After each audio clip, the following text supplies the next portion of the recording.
Welcome back to our Bible study. Today we are in Acts chapter 25. Paul remains imprisoned in Caesarea as the new governor, Festus, takes power. The Jewish leaders aim to bring Paul to Jerusalem with plans to ambush and kill him, but Festus insists on conducting the trial in Caesarea. During the hearing, the Jews present accusations they cannot substantiate, while Paul defends himself, asserting his innocence of any wrongdoing against Jewish law, the temple, or Caesar. When Festus, seeking to appease the Jews, proposes sending Paul to Jerusalem, Paul appeals to Caesar, exercising his right as a Roman citizen. Festus sees nothing deserving of death in Paul's actions, but is willing to send him to Rome.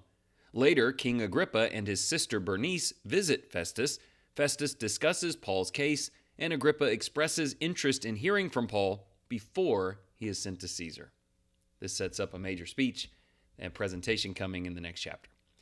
God's timing and will are often beyond our understanding. Paul faces lengthy and challenging struggles among the Jews. Even in these trials, God is using him, and we must trust that he is doing the same with us.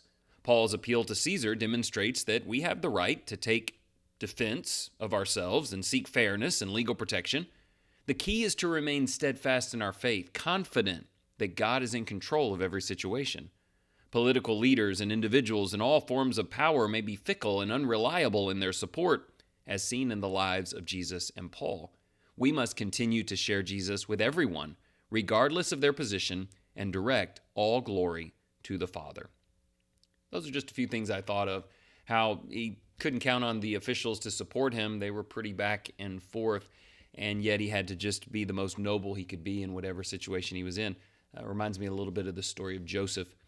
3 questions for the day. Number 1, God was at work providentially to protect Paul's life. Do you believe God is at work today protecting you? And how do you show gratitude? Speaking of Joseph, God providentially protected him to carry out his will. Does God do that today? You think he keeps you healthy or safe or protected for some reason? And how much time do you spend thinking about what those reasons might be? Question 2, Paul was willing to die but continued to assert his innocence. How do you know when to assert your innocence and when to remain quiet? There we are again. This is maybe the 3rd day in a row since he's going through these defenses. When do you speak up for yourself, and when do you just be silent before your shearers like Jesus did? Question 3, Festus tells Agrippa that Paul's central message is his belief that Jesus is alive.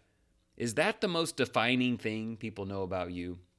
I kind of like this question. I think the people in the world, when they know you're a Christian or they know your faith or they know you're standing firm, like what is at the center of that? Wouldn't it be amazing if everybody who knew you knew one thing above all else? I believe Jesus is alive and coming again, period.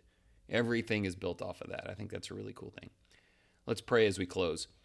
All-knowing Father, help us trust you in every situation. Grant us the faith to be holy and courageous in the name of Jesus. Also, bless us with the wisdom to utilize opportunities and resources for your glory and for our protection. We pray for safety and health in our mission. However, we accept any circumstances that best fulfill your will for reaching souls. Please be with our political leaders.